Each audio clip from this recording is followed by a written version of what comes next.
You've been to a lot of nationals, and you judged the national on these grounds 8 years ago. Is that right? That's correct. Yes. And I think one of the most unique things is the challenge of the first set of watermarks in the national, because they're they're always they have time efficiency is so critical. You've got a lot of dogs, and I think it's one of the most difficult tests to design.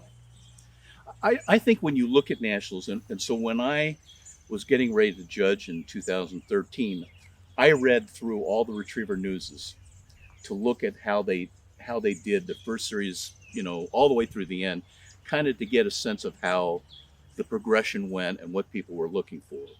And once upon a time, it was that we would carry dogs really until the fifth, and then the fifth series was when the knives came out, and you knew that the fifth series was when there was just going to be a bloodletting.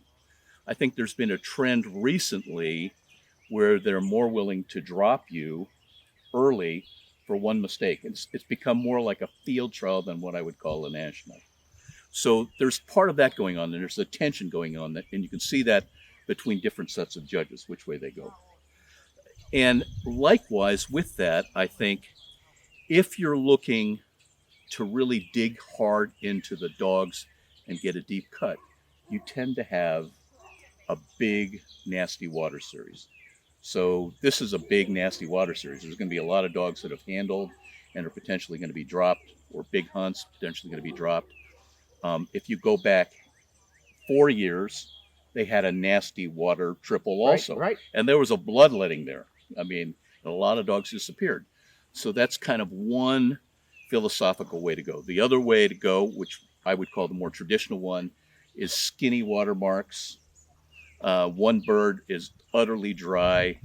The other bird is like maybe two toenails wet. And then there's kind of a swim, and the test tends to be a 7-minute test. And then you're not looking for such a big cut. You're getting more of a cumulative cup, and you're really still saving up for the fifth series. To me, this feels like a big cut coming. It's a beautiful test. I mean, Oh, it yeah, is. it really is. I've heard lots of compliments, and you get.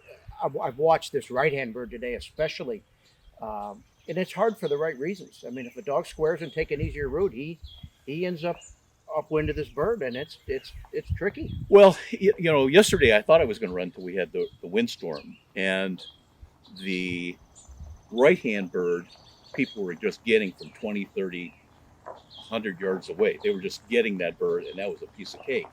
But the problem was the wind was blowing from right to left, and you couldn't buy that left-hand bird. Right. I mean, you just couldn't Yeah, buy that because bird. it was blown into the woods, and you couldn't Blown get into the down. woods, and the dogs were hunting around maybe they got around to the holding blind. They were hunting the holding blind, but they would not dig in there.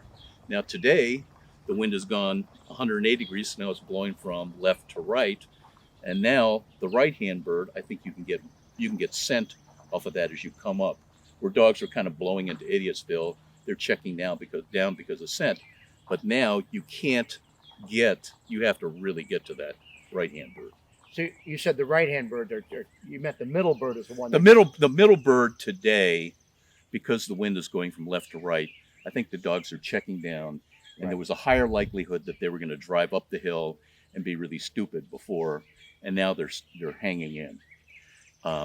Yesterday, the right hand bird, everyone was getting the right hand bird. They were scenting it from forever away, and when the dogs were squaring, which is kind of the natural way with this water, they were winning the bird. Now, tougher bird, I think. Well, and I tell you, it really shows that they put a lot of thought into a test that was going to be good with either wind. It was just going to be different birds. Well, and I heard tomorrow it's going to be dead nuts downwind. Yeah, straight west. Which So who knows? Well, yeah, very good. And well, good luck to you. Thank you for your time. I appreciate it. always, Pat. And Thank you. we'll be back, guys. Stay tuned. Thanks.